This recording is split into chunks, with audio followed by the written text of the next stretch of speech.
Political science एक बहुत ही शानदार और बड़ा ही इंटरेस्टिंग सब्जैक्ट है। इस वीडियो ਦੇ ਵਿੱਚ मैं कोशिश की है कि बड़ी ही सिंपल लैंगुएज और बड़े ही आसान शब्दों ਦੇ ਵਿੱਚ ਇਹ ਤੁਹਾਨੂੰ ਸਮਝਾਈ ਜਾਵੇ। अगर ਤੁਹਾਨੂੰ ਇਹ ਵੀਡੀਓ ਅੱਛੀ ਲੱਗੇ ਤਾਂ ਜ਼ਰੂਰ ਇਸ ਨੂੰ ਲਾਈਕ ਕਰੋ ਔਰ ਇਸ ਚੈਨਲ ਨੂੰ ਜ਼ਰੂਰ ਸਬਸਕ੍ਰਾਈਬ ਕਰੋ।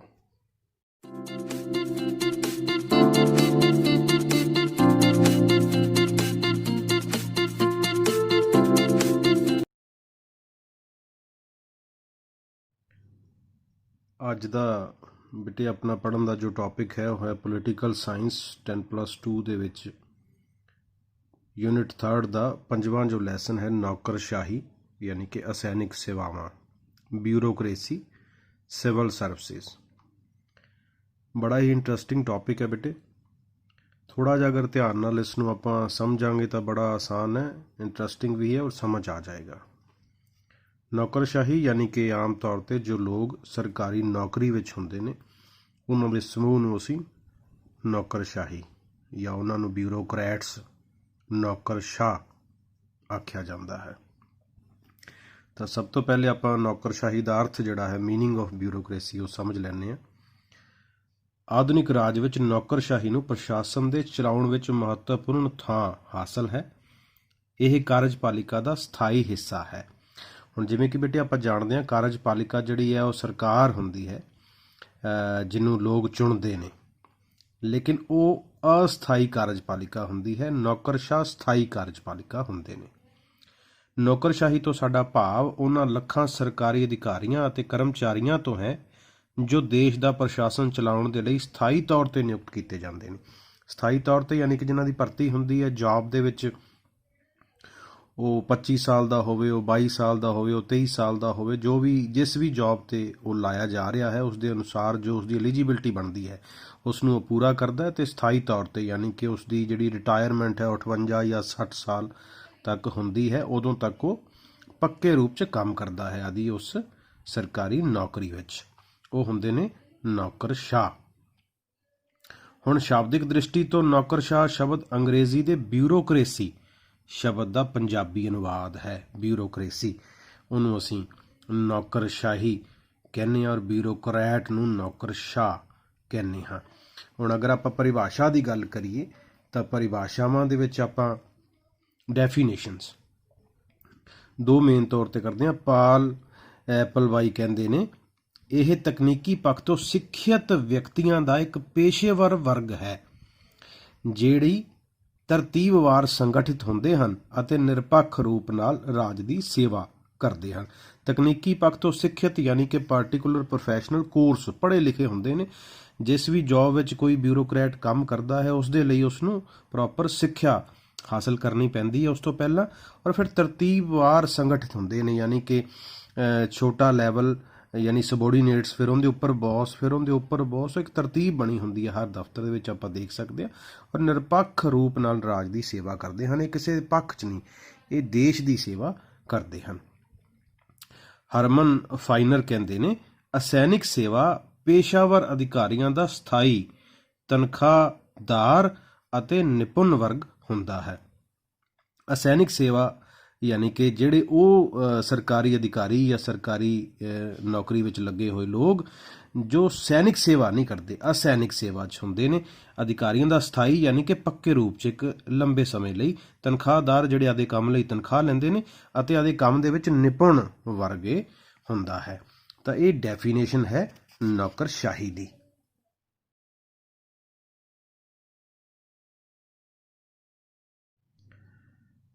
ਤਾਂ ਪਰਿਭਾਸ਼ਾਵਾਂ ਆਪਾਂ ਪੜ੍ਹ ਲਈਆਂ।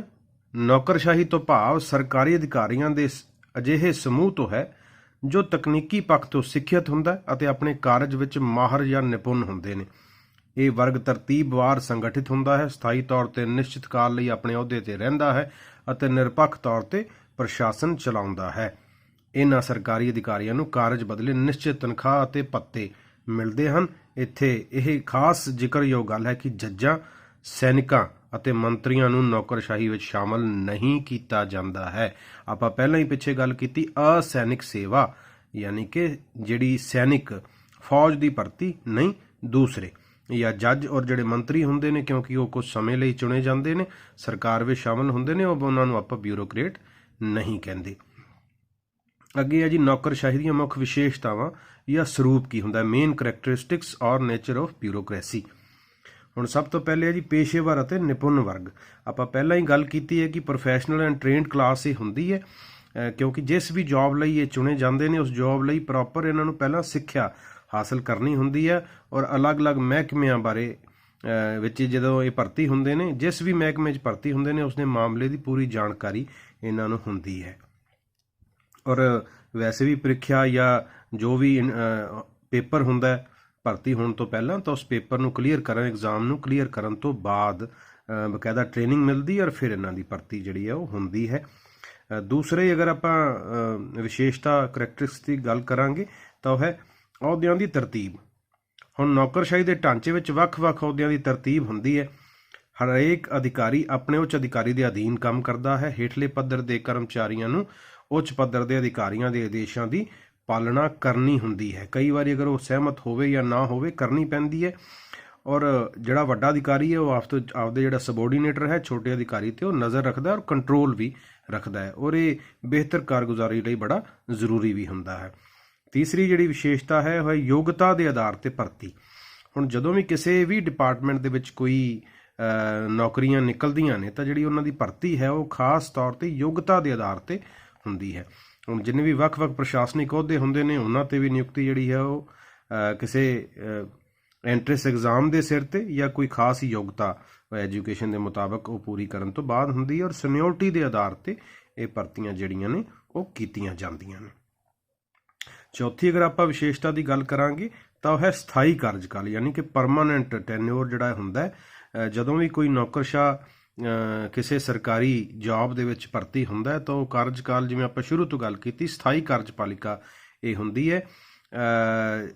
ਸਰਕਾਰਾਂ ਦੇ ਆਉਣ ਜਾਂ ਜਾਣ ਨਾਲ ਨੌਕਰਸ਼ਾਹਾਂ ਤੇ ਕੋਈ ਫਰਕ ਨਹੀਂ ਪੈਂਦਾ। ਸਰਕਾਰ ਆਉਂਦੀ ਹੈ, ਅਗਰ ਮੰਨ ਲਓ ਕਿ 5 ਸਾਲ ਬਾਅਦ ਦੁਬਾਰਾ ਇਲੈਕਸ਼ਨ ਹੁੰਦੇ ਨੇ, ਵੋਟਾਂ ਪੈਂਦੀਆਂ ਨੇ, ਉਹ ਸਰਕਾਰ ਨਹੀਂ ਰਹਿੰਦੀ, ਦੂਸਰੀ ਪਾਰਟੀ ਦੀ ਸਰਕਾਰ ਆ ਜਾਂਦੀ ਹੈ, ਲੇਕਿਨ ਨੌਕਰਸ਼ਾਹ ਜਿਹੜੇ ਹੁੰਦੇ ਨੇ ਉਹ ਆਪਦੀ ਇੱਕ ਫਿਕਸ ਏਜ ਤੱਕ ਉੱਥੇ ਕੰਮ ਕਰਦੇ ਰਹਿੰਦੇ ਨੇ ਔਰ ਸਰਕਾਰਾਂ ਆਉਂਦੀਆਂ ਜਾਂਦੀਆਂ ਰਹਿੰਦੀਆਂ ਨੇ। ਇਹ ਚਾਰ ਇਹ ਵਿਸ਼ੇਸ਼ਤਾਵਾਂ ਹੋ ਗਈਆਂ। ਹੁਣ ਪੰਜਵੀਂ ਵਿਸ਼ੇਸ਼ਤਾ ਕੀ ਹੈ, ਨਿਸ਼ਚਿਤ ਤਨਖਾਹ ਤੇ ਭੱਤੇ।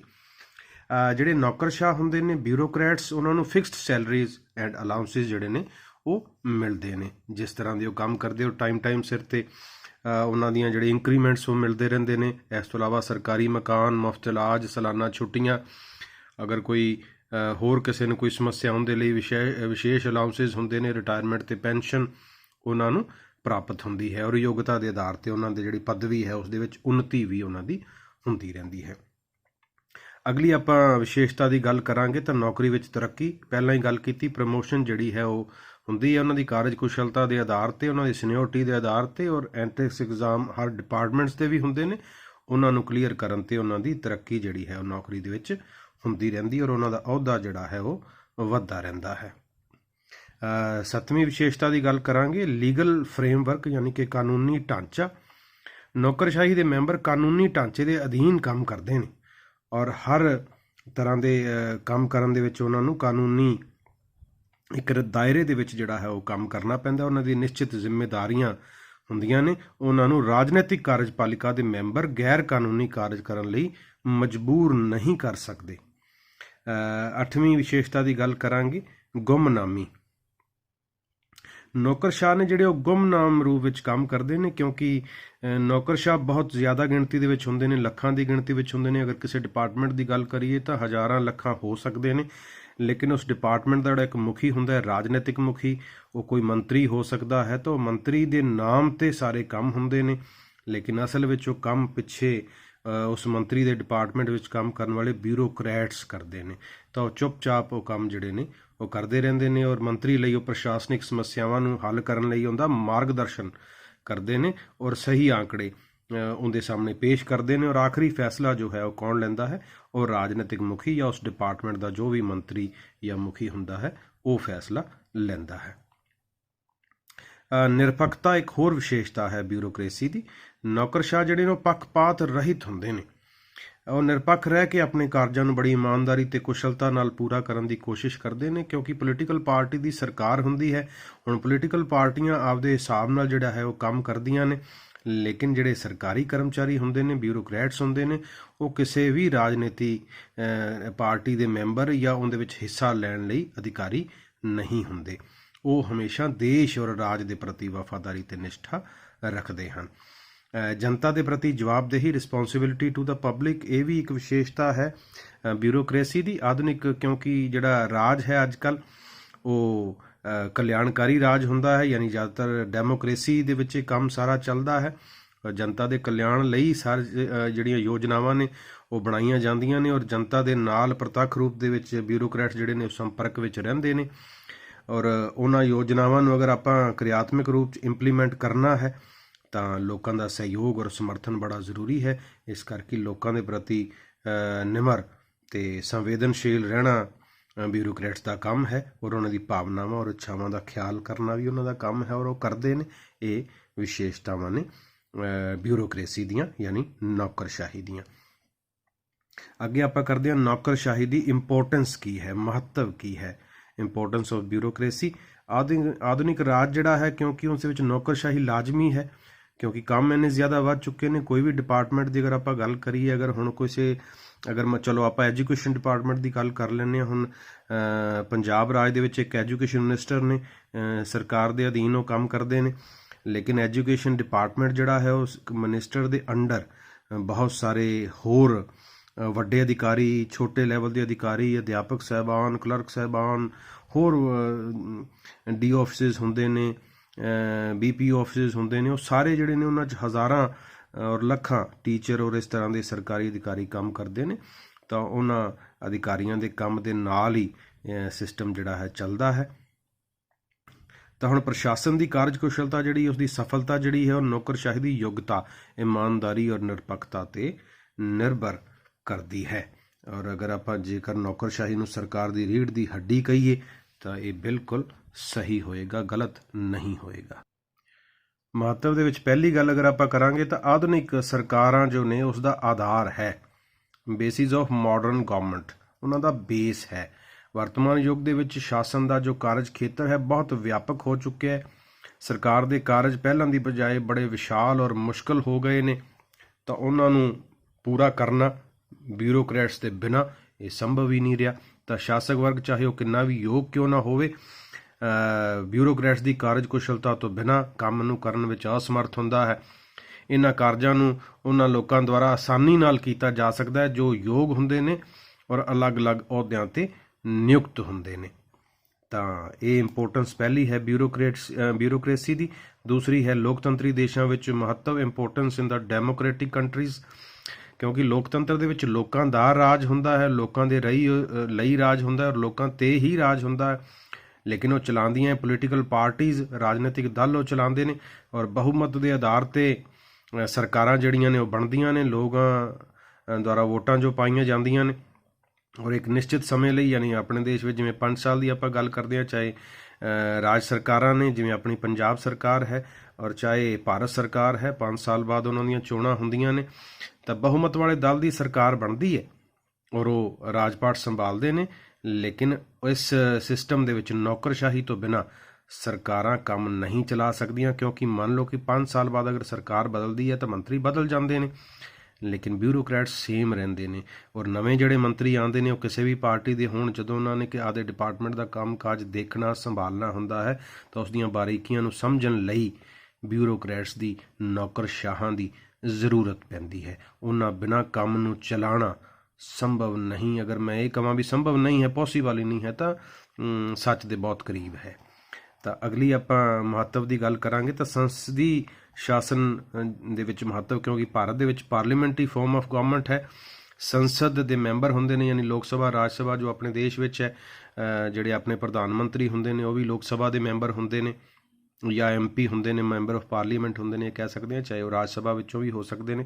ਪਿਛਲੇ ਜਿਹੜੇ ਆਪਣੇ ਪ੍ਰਧਾਨ ਮੰਤਰੀ ਸਰਦਾਰ ਮਨਮੋਹਨ ਸਿੰਘ ਜੀ ਰਹੇ, ਉਹ ਰਾਜ ਸਭਾ ਦੇ ਮੈਂਬਰ ਰਹੇ ਸਨ। ਤਾਂ ਸੰਸਦੀ ਸ਼ਾਸਨ ਪ੍ਰਣਾਲੀ ਦੇ ਵਿੱਚ ਨੌਕਰਸ਼ਾਹੀ ਦਾ ਵਿਸ਼ੇਸ਼ ਮਹੱਤਵ ਹੈ। ਮੰਤਰੀ ਆਪਣੇ ਵਿਭਾਗਾਂ ਦੇ ਰਾਜਨੈਤਿਕ ਮੁਖੀ ਹੁੰਦੇ ਹਨ, ਪਰੰਤੂ ਉਹਨਾਂ ਨੂੰ ਵਿਭਾਗਾਂ ਦੇ ਮੁਖੀ ਮਾਹਰ ਹੋਣ ਦੇ ਨਾਤੇ ਨਹੀਂ ਬਣਾਇਆ ਜਾਂਦਾ। ਕਿਉਂ ਅਗਰ ਭਾਰਤ ਦੀ ਆਪਾਂ ਗੱਲ ਕਰੀਏ ਤਾਂ ਭਾਰਤ ਵਿੱਚ ਐਸੇ ਬਹੁਤ ਉਦਾਹਰਨਾਂ ਤੁਹਾਨੂੰ ਅਲੱਗ-ਅਲੱਗ ਸਟੇਟਸ ਦੇ ਵਿੱਚ ਔਰ ਪੂਰੇ ਭਾਰਤ ਸਰਕਾਰ ਦੇ ਵਿੱਚ ਵੀ ਮਿਲ ਜਾਣਗੀਆਂ। ਪੁਰਾਤਨ ਜੋ ਸਰਕਾਰਾਂ ਰਹੀਆਂ ਨੇ ਔਰ ਹੁਣ ਵਾਲੀ ਸਰਕਾਰ ਦੇ ਵਿੱਚ ਵੀ ਜੋ ਮੰਤਰੀ ਬਣਾਏ ਜਾਂਦੇ ਨੇ, ਚਾਹੇ ਉਹ ਸੈਂਟਰਲ ਲੈਵਲ ਦੇ ਮਿਨਿਸਟਰ ਹੋਣ, ਕੈਬਨਿਟ ਮਿਨਿਸਟਰ ਹੋਣ, ਜਾਂ ਰਾਜ ਲੈਵਲ ਦੇ ਸਟੇਟ ਲੈਵਲ ਦੇ ਮਿਨਿਸਟਰ ਹੋਣ, ਉਹ ਆਪਦੀ ਯੋਗਤਾ ਔਰ ਅਗਰ ਕਹੀਏ ਕਿ ਉਸ ਫੀਲਡ ਦੇ ਮਾਹਰ ਨਹੀਂ ਹੁੰਦੇ ਜਿਸ ਫੀਲਡ ਦਾ ਉਹਨਾਂ ਨੂੰ ਮੁਖੀ ਬਣਾ ਦਿੱਤਾ ਜਾਂਦਾ ਹੈ, ਜਿਸ ਵਿਭਾਗ ਦਾ ਉਹਨਾਂ ਨੂੰ ਮੁਖੀ ਬਣਾ ਦਿੱਤਾ ਜਾਂਦਾ ਹੈ। ਤਾਂ ਫਿਰ ਉਹ ਕੰਮ ਕਿਵੇਂ ਕਰਦੇ ਨੇ? ਨੌਕਰਸ਼ਾਹੀ ਦੀ ਮਦਦ ਦੇ ਨਾਲ ਕੰਮ ਕਰਦੇ ਨੇ, ਬਿਊਰੋਕਰੈਟਸ ਦੀ ਹੈਲਪ ਦੇ ਨਾਲ ਉਹ ਕੰਮ ਕਰਦੇ ਨੇ। ਅਗਰ ਮੰਨ ਲਓ ਹੁਣ ਕਿਸੇ ਨੂੰ ਸਪੋਰਟਸ ਮਿਨਿਸਟਰ ਬਣਾ ਦਿੱਤਾ ਗਿਆ ਅਗਰ, ਤਾਂ ਸਪੋਰਟਸ ਦਾ ਹੋ ਸਕਦਾ ਕਿ ਉਹਨੂੰ ਸਿੱਧੀ ਜਾਣਕਾਰੀ ਨਾ ਹੋਵੇ। ਸਪੋਰਟਸ ਦੀਆਂ ਜੋ ਪਾਲਿਸੀਜ਼ ਨੇ, ਕਿਸ ਤਰ੍ਹਾਂ ਕਿਹੜੀ ਸਪੋਰਟਸ ਨੂੰ ਕਿਸ ਤਰ੍ਹਾਂ ਚਲਾਉਣਾ ਹੈ, ਫੰਡਿੰਗ ਕਿਸ ਤਰ੍ਹਾਂ ਹੁੰਦੀ ਹੈ, ਕੰਪੀਟੀਸ਼ਨਸ ਕਿਸ ਤਰ੍ਹਾਂ ਹੁੰਦੇ ਨੇ ਸਾਰੇ ਦੇਸ਼ ਦੇ ਵਿੱਚੋਂ, ਕਿਸ ਤਰ੍ਹਾਂ ਟੈਲੈਂਟ ਜਿਹੜਾ ਉਹ ਸਰਚ ਕੀਤਾ ਜਾਂਦਾ, ਉਹ ਸਾਰੀ ਚੀਜ਼ਾਂ। ਤਾਂ ਇਸ ਬਾਰੀਕੀਆਂ ਨੂੰ ਉਹਨੂੰ ਕੌਣ ਸਮਝਾਉਂਦਾ? ਤਾਂ ਨੌਕਰਸ਼ਾਹ ਸਮਝਾਉਂਦੇ ਨੇ। ਤਾਂ ਉਹ ਜਿਹੜਾ ਮੰਤਰੀ ਹੈ ਉਹ ਅਨੁਭਵਹੀਨ ਹੋ ਸਕਦਾ ਹੈ, ਲੇਕਿਨ ਉਹ ਕਿੱਥੋਂ ਫਿਰ ਫਾਇਦਾ ਲੈਂਦਾ ਹੈ? ਅਨੁਭਵ ਵਾਲੇ ਬਿਊਰੋਕਰੈਟਸ ਤੋਂ, ਨੌਕਰਸ਼ਾਹਾਂ ਤੋਂ ਮਦਦ ਲੈ ਕੇ ਉਹਦਾ ਕੰਮ ਜਿਹੜਾ ਹੈ ਉਹ ਵਧੀਆ ਤਰੀਕੇ ਨਾਲ ਕਰ ਸਕਦਾ ਹੈ। ਅਗਲੀ ਜਿਹੜੀ ਇੰਪੋਰਟੈਂਸ ਹੈ, ਕਲਿਆਣਕਾਰੀ ਰਾਜ ਦੇ ਵਿੱਚ ਮਹੱਤਵ, ਇੰਪੋਰਟੈਂਸ ਇਨ ਵੈਲਫੇਅਰ ਸਟੇਟ। ਆਧੁਨਿਕ ਰਾਜ ਜਿਹੜੇ ਨੇ ਉਹ ਆਪਾਂ ਗੱਲ ਕੀਤੀ ਅੱਗੇ ਵੀ ਕਲਿਆਣਕਾਰੀ ਰਾਜ ਹੁੰਦੇ ਨੇ, ਉਹਦੇ ਵਿੱਚ ਨੌਕਰਸ਼ਾਹਾਂ ਦੀ ਵਿਸ਼ੇਸ਼ ਮਹੱਤਤਾ ਹੈ। ਕਲਿਆਣਕਾਰੀ ਰਾਜ ਵਿੱਚ ਸਰਕਾਰ ਲੋਕਾਂ ਦੇ ਜੀਵਨ ਪੱਧਰ ਨੂੰ ਉੱਚਾ ਚੁੱਕਣ ਲਈ ਸਿੱਖਿਆ ਦਾ ਪ੍ਰਸਾਰ ਕਰਨ, ਜਨ ਸਿਹਤ ਦੀ ਦੇਖਭਾਲ ਕਰਨ, ਬਿਮਾਰੀ, ਅੰਗਹੀਣਤਾ ਅਤੇ ਬੁਢਾਪੇ ਦੀ ਅਵਸਥਾ ਵਿੱਚ ਲੋਕਾਂ ਨੂੰ ਸਮਾਜਿਕ ਸੁਰੱਖਿਆ ਆਦਿ ਕਈ ਲੋਕ ਜਿਹੜੇ ਨੇ ਉਹ ਭਲਾਈ ਦੇ ਕਾਰਜਾਂ ਵਿੱਚ ਕਾਫੀ ਪੈਸਾ ਸਰਕਾਰ ਜਿਹੜੀ ਹੈ ਉਹ ਖਰਚ ਕਰਦੀ ਹੈ। ਇਹਨਾਂ ਕਾਰਜਾਂ ਨੂੰ ਇਮਾਨਦਾਰੀ ਅਤੇ ਕੁਸ਼ਲਤਾਪੂਰਵਕ ਢੰਗ ਨਾਲ ਸੰਪੰਨ ਕਰਨ ਦੀ ਜ਼ਿੰਮੇਵਾਰੀ ਨੌਕਰਸ਼ਾਹਾਂ ਦੀ ਹੁੰਦੀ ਹੈ। ਵੱਡੀਆਂ ਤੋਂ ਵੱਡੀਆਂ ਸਮੱਸਿਆਵਾਂ ਜਦੋਂ ਸਰਕਾਰ ਦੇ ਸਾਹਮਣੇ ਆ ਜਾਂਦੀਆਂ ਹਨ ਤਾਂ ਜਿਹੜੇ ਮੰਤਰੀ ਜਾਂ ਸਰਕਾਰ ਜਿਹੜੇ ਹੈ ਉਹ ਪਾਲਿਸੀ ਮੇਨ ਤੌਰ 'ਤੇ ਬਣਾਉਂਦੇ ਨੇ। ਕਿਸੇ ਵੀ ਅਗਰ ਵੱਡੇ ਐਲਾਨ ਨੂੰ ਪ੍ਰਧਾਨ ਮੰਤਰੀ, ਮੁੱਖ ਮੰਤਰੀ ਜਾਂ ਕੋਈ ਕਿਸੇ ਡਿਪਾਰਟਮੈਂਟ ਦਾ ਵੱਡਾ ਮੰਤਰੀ ਅਗਰ ਉਸ ਨੂੰ ਐਲਾਨ ਕਰ ਦਿੰਦਾ ਹੈ ਤਾਂ ਹੁਣ ਉਸ ਪਾਲਿਸੀ ਨੂੰ ਇੰਪਲੀਮੈਂਟ ਗਰਾਊਂਡ ਲੈਵਲ 'ਤੇ ਕਿਵੇਂ ਕੀਤਾ ਜਾਏਗਾ, ਉਸ ਦੀ ਬਾਰੀਕੀਆਂ ਕੀ ਹੁੰਦੀਆਂ ਨੇ, ਇਹ ਕੌਣ ਤੈਅ ਕਰਦਾ ਹੈ? ਇਹ ਬਿਊਰੋਕਰੇਸੀ ਹੀ ਤੈਅ ਕਰਦੀ ਹੈ। ਤਾਂ ਸਾਰਾ ਔਨ ਪੇਪਰ ਯਾਨੀ ਲਿਖਤੀ ਰੂਪ 'ਚ ਉਸ ਨੂੰ ਬਾਰੀਕ ਤੌਰ 'ਤੇ ਕੌਣ ਉਤਾਰਦਾ ਹੈ, ਔਰ ਅਗਰ ਉਹਨਾਂ 'ਚ ਸਮੱਸਿਆਵਾਂ ਆ ਜਾਂਦੀਆਂ ਨੇ ਤਾਂ ਫਿਰ ਉਹਨਾਂ ਨੂੰ ਕੌਣ ਦੂਰ ਕਰਦਾ ਹੈ? ਉਹ ਬਿਊਰੋਕਰੈਟਸ ਦੂਰ ਕਰਦੇ ਨੇ। ਤਾਂ ਇਹ ਬਿਊਰੋਕਰੇਸੀ ਦੀ ਮਹੱਤਤਾ ਹੈ। ਤਾਂ ਮੈਂ ਉਮੀਦ ਕਰਦਾ ਕਿ ਸਾਰੇ ਹੀ ਸੁਣਨ ਵਾਲਿਆਂ ਨੂੰ ਇਹ ਟੌਪਿਕ ਜਿਹੜਾ ਹੈ, ਹਜੇ ਇਹਦੇ ਹੋਰ ਵੀ ਪਾਰਟ ਆਪਾਂ ਅੱਗੇ ਕਰਾਂਗੇ ਕਿ ਕਿਸ ਤਰ੍ਹਾਂ ਬਿਊਰੋਕਰੈਟਸ ਦੀ ਭਰਤੀ ਹੁੰਦੀ ਹੈ, ਭਰਤੀ ਵਿੱਚ ਕੀ ਸਮੱਸਿਆਵਾਂ ਆਉਂਦੀਆਂ ਨੇ, ਔਰ ਹੋਰ ਸਾਰਾ ਗਾ ਬਿਊਰੋਕਰੇਸੀ ਦਾ ਇੱਕ ਡਿਟੇਲ ਚੈਪਟਰ ਹੈ, ਇਸ ਨੂੰ ਕਰਾਂਗੇ। ਤਾਂ ਉਮੀਦ ਕਰਦਾ ਸਾਰਿਆਂ ਨੂੰ ਸਮਝ ਆ ਗਿਆ ਹੋਏਗਾ। ਜਿਹਨੂੰ ਵੀ ਇਹ ਵੀਡੀਓ ਅੱਛੀ ਲੱਗੇ ਉਹ ਜ਼ਰੂਰ ਇਸ ਵੀਡੀਓ ਨੂੰ ਲਾਈਕ ਕਰੇ, ਸ਼ੇਅਰ ਕਰੇ ਔਰ ਇਸ ਚੈਨਲ ਨੂੰ ਜ਼ਰੂਰ ਸਬਸਕ੍ਰਾਈਬ ਕਰੋ। ਦੇਵ ਸਮਾਜ ਸਮਾਰਟ ਸਕੂਲ ਮੋਗਾ ਦੇ ਨਾਮ ਦਾ ਇਹ ਚੈਨਲ ਹੈ। ਐਜੂਕੇਸ਼ਨਲ ਹਰ ਸਬਜੈਕਟ ਦੀਆਂ ਵੀਡੀਓਜ਼ ਜਿਹੜੀਆਂ ਨੇ ਇਸ ਚੈਨਲ 'ਤੇ ਅਵੇਲੇਬਲ ਨੇ। ਜ਼ਰੂਰ ਇਸ ਨੂੰ ਸਬਸਕ੍ਰਾਈਬ ਕਰੋ ਔਰ ਨਾਲ ਬੈਲ ਆਈਕਨ ਜ਼ਰੂਰ ਦਬਾਓ ਤਾਂ ਕਿ ਨਵੀਂ ਵੀਡੀਓ ਅਪਲੋਡ ਹੋਣ 'ਤੇ ਤੁਹਾਨੂੰ ਪਤਾ ਲੱਗ ਜਾਏ। ਇਹ ਵੀਡੀਓ ਤੁਹਾਨੂੰ ਕਿਵੇਂ ਲੱਗੀ ਔਰ ਇਹਦੇ ਵਿੱਚ ਅਗਰ ਕੋਈ ਗਲਤੀ ਹੋ ਗਈ ਹੈ ਜਾਂ ਅੱਛੀ ਅਗਰ ਤੁਹਾਨੂੰ ਲੱਗੀ ਹੈ ਤਾਂ ਕਮੈਂਟ ਦੇ ਵਿੱਚ ਜ਼ਰੂਰ ਮੈਨੂੰ ਦੱਸੋ ਤਾਂ ਕਿ ਅਗਲੀ ਵੀਡੀਓ ਮੈਂ ਬਣਾਉਣ ਲੱਗਿਆ ਉਹਨਾਂ ਚੀਜ਼ਾਂ ਨੂੰ ਜ਼ਰੂਰ ਧਿਆਨ ਰੱਖਾਂ। ਅਗਰ ਕੋਈ ਚੀਜ਼ ਰਹਿ ਵੀ ਗਈ ਹੈ ਤਾਂ ਆਪ ਸਭ ਜੀ ਦਾ ਬਹੁਤ ਬਹੁਤ ਧੰਨਵਾਦ। Thank you.